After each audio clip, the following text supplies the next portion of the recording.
కోపం వచ్చింది, చాలా బాధ వచ్చింది. ఎందుకంటే ఆయన్ని వాళ్ళ భార్యల్ని పెళ్ళాలు పెళ్ళాలు పెళ్ళాలు అని సీఎం గారు అంటున్నారంట. పెళ్ళాం వంటానికి పెళ్ళాన్ని పెళ్ళాం వంటానికి వెళ్ళేదో ఏం మాట్లాడాలి? రెస్పెక్ట్గా మాట్లాడాలి. ఇలాగే మరి పెళ్ళాం అంటే జగన్ గారి భార్య భారతి గారిని పెళ్ళాం అంటాం అనొచ్చా? పవన్ కళ్యాణ్ ఎందుకు అనకూడదు? అనొచ్చు. పోసాని పెళ్ళాం అనొచ్చు, చిరంజీవి పెళ్ళాం అనొచ్చు, చంద్రబాబు నాయుడు పెళ్ళాం అనొచ్చు, లోకేష్ బాబు పెళ్ళాం అనొచ్చు, చిరంజీవి పెళ్ళాం అనొచ్చు. ఎప్పుడు అనొచ్చు? మనకి ఒళ్ళు కొవ్వెక్కితే. అర్థమైందిగా? ఒళ్ళు కొవ్వెక్కితే ఇట్లా అంటాం. నువ్వు పెళ్ళాం అన్నందుకే ఇంత ఉక్రోష పడిపోయావు, ఇంత కోపడిపోయావు. మరి మీ అమ్మగారిని అమ్మనాబోతులు తిట్టాడే నీ పక్కనే ఉన్నాడు నారా లోకేష్. ఏమన్నావు? ఏం చేశావు? అట్లీస్ట్ చొక్కా పట్టుకున్నావా నారా లోకేష్ని? ఏయ్, మా అమ్మని తిడతావురా? ఎన్నో కోట్లు ఖర్చు పెట్టి మా అమ్మని అమ్మనాబోతులు తిట్టించాడని చెప్పి ఊరంతా ఆంధ్రప్రదేశ్ మొత్తం చెప్పాడు ఈ పవన్ కళ్యాణ్. మరి అంత నారా లోకేష్ని మరి ఎందుకు ఏం మాట్లాడలేదు? మిమ్మల్ని అన్నాడుగా చాలా. మరి లోకేష్ అమ్మగారిని నువ్వేమని అంటావా? దమ్ముందా నీకు? వాళ్ళ అమ్మగారి ముఖం చూసే దమ్ముందా నీకు? ఇది పోస్తావు ఆ పేరు ఎత్తాలన్నా? దీనికి అంత చీప్ అయిపోయాడా ముఖ్యమంత్రి గారు? పెళ్ళాం అనేది ఆంధ్రదేశంలో 75% పైగా భార్యాభర్తలు, మా ఇంట్లో అయినా మీ ఇంట్లో అయినా ఎవరింటి ఈ పలానా సుబ్బారావు గారి పెళ్ళాం, పలానా రంగారావు గారి పెళ్ళాం అని. అది నిన్న అవమానిస్తానికి సీఎం గారికి అంత నీలాగా దిగజారు లేడు. ఆయన పెళ్ళాం పెళ్ళాం పెళ్ళాం పెళ్ళాం అంటే నీకు చంద్రబాబు గారి ఏమన్నా జగన్మోహన్ రెడ్డి గారు ఆయనకి 4 పెళ్ళాలు లేదు, నాకు 3 పెళ్ళాలు ఉన్నాయి అన్నావు. నీకు 3 పెళ్ళాలు ఉన్నాయా? 4వ పెళ్ళాం లేదా? నీకు 4వ పెళ్ళాం ఉంది. 5 వెయిటింగ్ లిస్టు తెలీదా నీకు? నీగా వర్గాలు చెప్తుంటారు కదా. నాకు నీగా వర్గాలు సినిమా ఇండస్ట్రీలో చెప్పారు. పంజాబ్ అమ్మాయి నీకు తెలుసు కదా, చాలా ట్రెడిషనల్, మంచి కుటుంబం. పాప సినిమా ప్రేమతో వచ్చింది. ఆమె బాగుంటుంది. నువ్వు కన్నేసావు, లవ్ అన్నావు, క్లోజ్ అయ్యావు, వాడుకున్నావు, వదిలేసావు, స్టమక్ చేశావు, వదిలేసావు. ఏమంటారు దీన్ని? నువ్వే చెప్పు. దీన్ని ఏమంటారు? పెళ్ళాం అంటారా లేదా గొళ్ళేమంటారా? నువ్వు చెప్పాలి కదా, నువ్వు చెప్పు.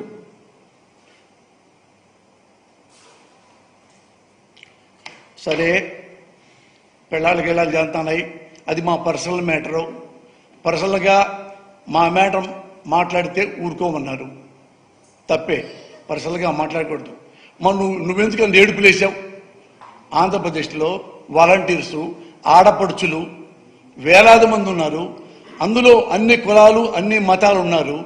క్షత్రియులు ఉన్నారు, కాపులు ఉన్నారు, కమ్మ ఆడపడుచులు ఉన్నారు, రెడ్డిస్ ఉన్నారు, మాలా మాదిగ, అబౌవ్ ఆల్ మైనారిటీస్, బీసీలు అందరూ ఈ మహా తల్లులు పింఛనిస్తూ అమ్మలకి అవ్వలకి సేవ చేస్తూ దేవతల్లా పనిచేస్తున్నారే, వాళ్ళను వ్యభిచారం చేస్తున్నారు, ట్రాఫికింగ్ ఉంది అని ఎందుకు వెధవ పలుకులు పలికావు? అది పర్సనల్ కదా, అది పర్సనల్ కదా.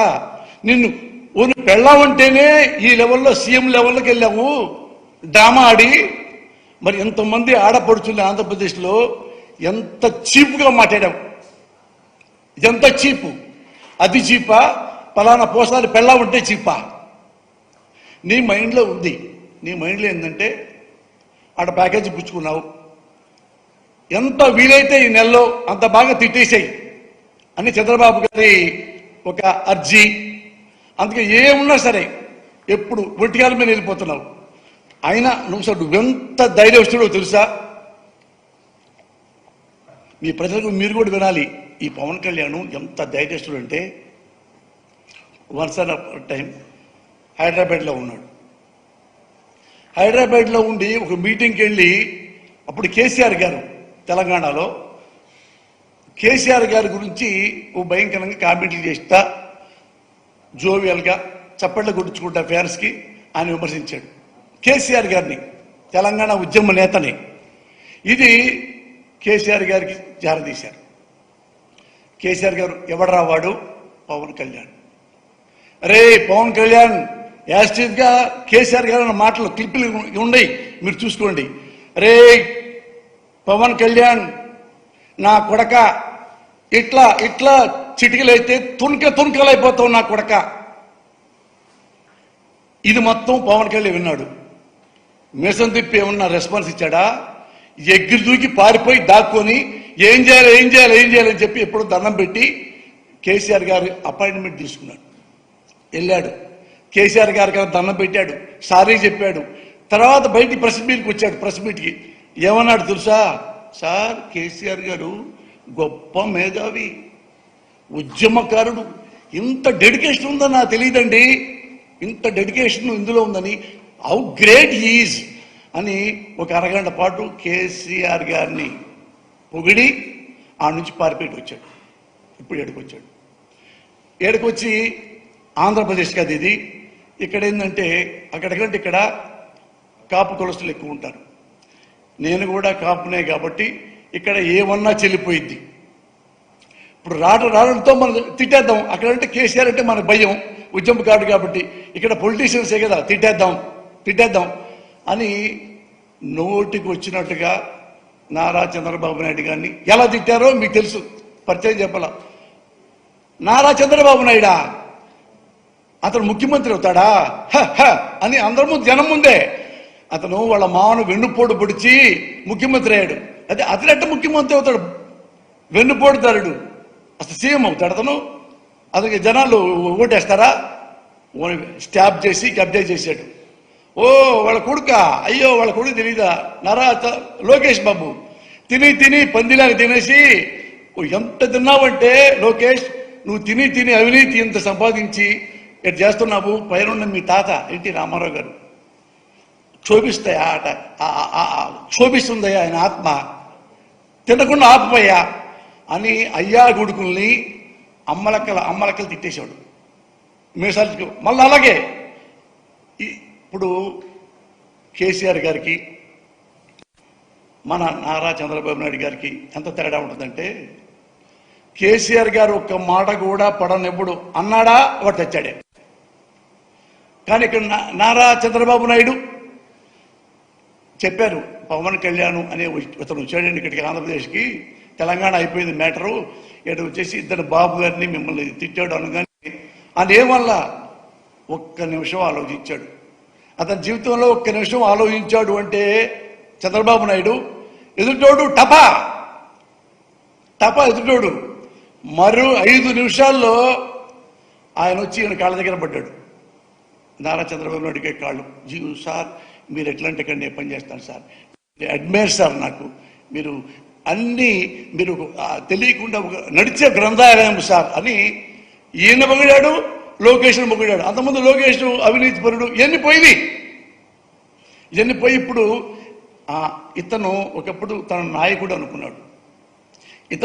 ఇతను చంద్రబాబు నాయుడు ఏం చేశాడంటే ఒక నాయకుడిని తీసుకొచ్చి తన కార్యకర్తలుగా తన కాళ్ళ దగ్గర పెట్టుకున్నాడు ఈ పవన్ కళ్యాణ్ని.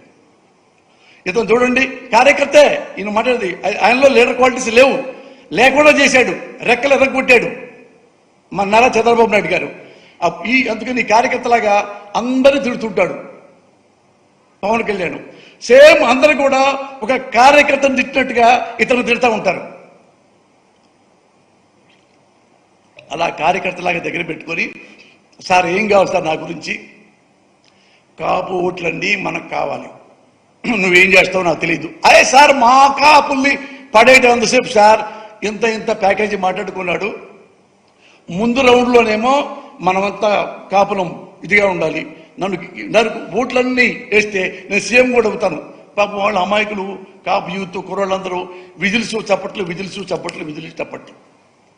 రెండోసారి మళ్ళా తిరిగాడు, ఇదే చెప్పాడు, మనంతా యూనిటీగా ఉండి, మన ఓట్లని యూనిటీగా ఉండి, మళ్ళా ఇతను సీఎం అవుతున్నాడు కానీ సంతోషపడిపోయారు.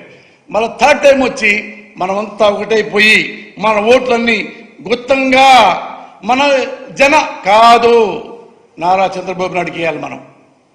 అదేంటి సార్ మీరు జనసేన పార్టీ పెట్టారు, మీరు సీఎం అవుతారని చెప్పి లాస్ట్ రౌండ్లో చెప్పారు కదా. ఏమయ్యా, నా సీఎం అయ్యేంత సీఎం నాకు లేదు. ఆయన విజన్ ఉన్న మనిషి నారా చంద్రబాబు నాయుడు. చూడండి ఈ పవన్ కళ్యాణ్ యొక్క మెంటాలిటీ ఏంటో చూడండి. అంతకుముందేమో ఇతన చంద్రబాబు నాయుడా ఇట్టనుకొని తలకాయ ఇట్టనుకొని వెన్నుపోటు మామూలు వెన్నుపోటు పొడిచి దొంగదారిలో సీఎం పెడతారు, సీఎం అవుతాడా? ఆ మేకప్ తీసి పరేశాడు. ఇప్పుడు వేరే కొత్త మేకప్ వేసుకున్నాడు.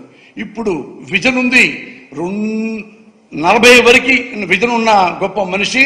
అందుకని అతనికే మనం అర్థం, మన కాపుల్లో ఎవరు సీఎంగా పనికిరారు, నేను అన్ఫిట్ కాబట్టి ఆయనకే వేయండి అని వెళ్ళిపోయాడు. ఇతను నేను నాయకుణ్ణి, నేను జనసేన అధినేతని అని ఈయన వ్యాన్లు ఎక్కి కార్లు ఎక్కి ఏం మాట్లాడతావు పవన్ కళ్యాణ్? నువ్వు సీఎం అవుదాను వచ్చి కార్యకర్తగా మారి చంద్రబాబు కాళ్ళు పట్టుకొని ఇప్పుడు చంద్రబాబుని గెలిపించాలని చెప్పి కాపులందరినీ తీసుకెళ్ళి ఆయనకి తాకట్టు పెట్టడానికి నువ్వు ట్రై చేస్తున్నావు. అసలు ఆల్రెడీ పాపం ఆంధ్రప్రదేశ్లో ఉన్న కాపు జాతి చాలా వీళ్ల వల్ల ఆత్మగౌరవం పలగొట్టుకున్నారు, చాలా బాధపడ్డారు. ఎవరు? ఈ పవన్ కళ్యాణ్ అన్న చిరంజీవి. ఈ అన్నదమ్ముల పుణ్యం అని కాపుల్ని ఎంత దింపాలో అవమానం అంత దింపేశాడు. దీనికంటే ముందు చూడండి, చిరంజీవి గారు ఆయన ప్రజారాజ్యం పార్టీ పెద్ద లెవెల్లో పెట్టేశాడు. పాపం కాపులందరూ చాలా సంతోషపడి, ఎవరికైనా ఉంటుంది కదా, నాకే కులాభిమానం ఉంటుంది, మన కులంలో ఎప్పుడు ముఖ్యమంత్రి అవ్వలేదు కానీ ఈసారన్నా అయితే బాగుంటుంది. పాప చిరంజీవి వచ్చాడు, అప్పుడు రామారావు అటు వచ్చాడు కాబట్టి అని పాపం చాలా మంది కాపులు ఇల్లే అమ్మేసుకున్నారా, పొలమే అమ్మేసుకున్నారా, ఉద్యోగాలే పోగొట్టుకున్నారా, ఇంటి పట్టలు లేకుండా మొత్తం చిరంజీవి గారికి దారపోశారు. కోట్లు వాళ్ళందరూ దానమే ఇచ్చారా, ఇంకోటి ఇచ్చారా, విరాళం ఇచ్చారా, అన్నీ అయిపోయినాయి. ఎలక్షన్ వచ్చింది. ఎలక్షన్ వచ్చిన తర్వాత ఎలక్షన్లో ఇదే చంద్రబాబు నాయుడు నేనున్నా, ఎందుకంటే నేను ఎమ్మెల్యే టికెట్ నాకు ఇచ్చారు కదా, ఉంటే అతను ఎవరో కొత్తవాడు చిరంజీవి అంట, ప్రజారాజ్యం అంట, తుపుక్కున నీటి పొడిగా గాలిపోయింది, ఇతను ఎమ్మెల్యే టికెట్లు అమ్మేసుకుంటున్నాడు, ఎంపీ టికెట్లు అమ్మేసుకుంటున్నాడు అని ఇంతవరకు ఇక్కడ మాట్లాడాడు. గ్రేట్ మ్యాన్, పొలిటీషియన్ కాబట్టి. అక్కడికి వెళ్ళిన తర్వాత లొకేషన్లో అందరికి మెసేజ్లు ఏం పోయినాయి, ఆ కమ్మ క్యాస్ట్కి వేరే క్యాస్ట్కి నేను చూసా కదా స్వయంగా. అంటే కాపులు రౌడీలు, కాపులు గుండాలు, వాళ్ళు చాలా దుర్మార్గులు, వాళ్ళ కనుక ఓటేసి గెలిపించారంటే మన కమ్మోళ్ళు బతకరు. ఇది నేను 15 ఏళ్ళు చెప్తానే ఉన్నా. ఇంత ఘోరంగా మాట్లాడతాడు నాయన నారా చంద్రబాబు నాయుడు అని ఈ చిరంజీవికి చెప్పాను, ప్రపంచంలో అందరూ చెప్పారు, తెలుగు వాళ్ళకి అందరూ విన్నారు, ఇతను విన్నాడు పవన్ కళ్యాణ్. కానీ లోపల అంటాడే జగన్ని శేషం పోయాలని అలా 2 చేతుల్లో చెవుల్లో శేషం పోసుకున్నాడు.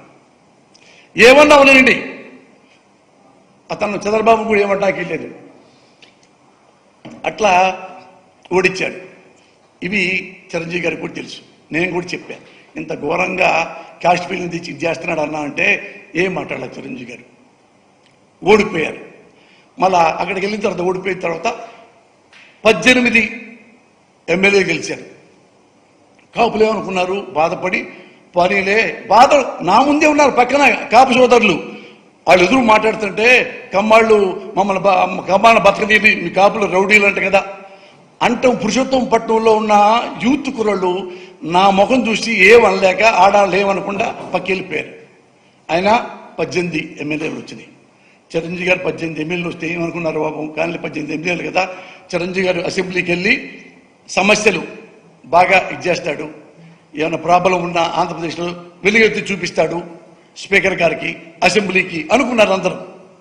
ఆ 18తో ఉన్న మళ్ళీ నెక్స్ట్ 5 ఏళ్ల తర్వాత మళ్ళీ పెరుగుతీలే అనుకుంటే ఈ కాపులకి ఏమి చెప్పకుండా ఎవరికి ఏమి చెప్పకుండా వెళ్ళిపోయి ఈ 18 ఎమ్మెల్యేలని ఆయన తెలుసు ఒకప్పుడు ఏమనేవాడు ఏంటంటే మీరు పార్టీ మూసేస్తారంటే ఏమండి నా దగ్గర ఉన్నది ఎమ్మెల్యేలు ఆ కోడి పిల్లలు కాదు పులి పిల్లలు చిరంజీవి గారు అన్నమాట మీరు చూసుకోండి ఎక్కడన్నా ఈయన ఆ పులి పిల్లలు తీసుకెళ్లి వెంటనే కాంగ్రెస్లో అమ్మేసుకున్నాడు ఈ పార్టీ ఉంది కదా పార్టీని కూడా కాంగ్రెస్లో కలిపేశాడు అమ్మేసుకున్నాడు ఈ 2 ఎమ్మెల్యేలని అమ్ముకున్నందుకు కానీ పార్టీని మెర్జ్ చేసినందుకు కానీ ఈయనకి ఒక రాజ్యసభ కాకుండా ఢిల్లీలో కేంద్ర మంత్రి ఇవి ఆయన పార్టీ పెట్టి సాధించుకున్నవి మీరే క్వశ్చన్ చేసుకోండి మీకు ఆన్సర్ వస్తుంది కాపుల మనోభావాలు కూడా పట్టించుకోకుండా ఎంత వాళ్ళు ఏడ్చుంటారు ఒరే మనవడు ముఖ్యమంత్రి అవుతాడంటే ఎమ్మెల్యేలు కూడా అమ్మేసుకుని కాంగ్రెస్లో చేరిపోయాడు అలా పార్టీ పెట్టిన దేనికని ఎంతమంది బాధపడి ఎన్ని పొలాలు పోయినాయి ఆస్తులు పోయినాయి ఇళ్ళు పోయినాయి డబ్బులు పోయినాయి చివరికి ఆత్మగౌరవం కూడా పోగొట్టుకున్నారు అలాంటి కాపు సోదరుల్ని మళ్ళీ మోసం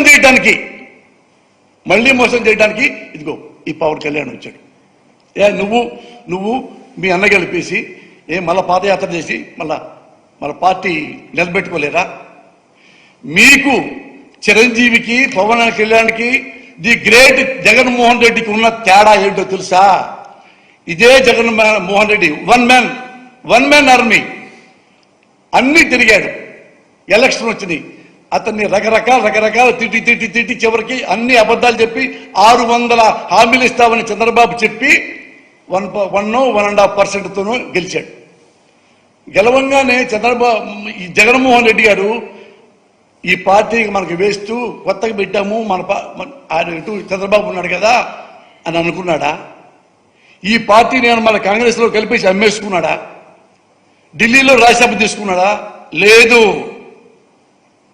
మళ్ళీ ఇదే పార్టీని పునర్నిర్మాణం చేసుకున్నాడు ఆ మూల నుంచి ఆంధ్రప్రదేశ్ ఈ మూల దాకా పాదయాత్ర చేశాడు ప్రతి ఊళ్ళో ప్రతి మనుషుల దగ్గర కష్టాలేంటో తెలుసుకున్నాడు సుఖాలేంటో తెలుసుకున్నాడు బాధలేంటో తెలుసుకున్నాడు అన్ని రాసుకున్నాడు మొత్తం 3600 కిలోమీటర్ల పైగా నడిచి నవరత్నాలు అనేది ఒక రాసుకొని ఒక తన మేనిఫెస్టో పెట్టుకొని మళ్ళీ జనంలోకి వెళ్తే 150 ఎమ్మెల్యేలతో ఈయన్ని ముఖ్యమంత్రిని చేశారు ఆంధ్రప్రదేశ్ ప్రజలు డెడికేషన్ అంటే మిస్టర్ పవన్ కళ్యాణ్ డెడికేషన్ అంటే చంద్రబాబు నాయుడు అంతేగాని చంద్రబాబు నాయుడు పెళ్ళామన్నాడు లోకేష్ అమ్మని తిట్టాడు ఇంకోడొచ్చి ఆ జుట్టు పీకాడు ఇంకోడొచ్చి బిల్లు గీకాడు ఇవా పితురీలు డెడికేషన్ అంటే జగన్మోహన్ రెడ్డి మీకేమైనా ఎట్లా ఒక వన్ మ్యాన్ మనిషి ఇతను ఎదుర్కొని పెద్ద లెజెండ్స్ ఎదుర్కొని ఎలా ముఖ్యమంత్రి అయ్యాడో వెళ్ళండి ఆయన దగ్గర నేర్చుకోండి అమ్మనక్కల బుద్ధులు తిట్టం కాదు జగన్మోహన్ రెడ్డిని ఈయన తెలియదు మొన్న కూడా పద్దాక ఇతను ఈ చంద్రబాబు నాయుడు వాడా బచ్చా ఇదా ముఖ్యమంత్రి కదా ఆ ప్లేస్లో ఆయన సొంత కొడుకు లోకేష్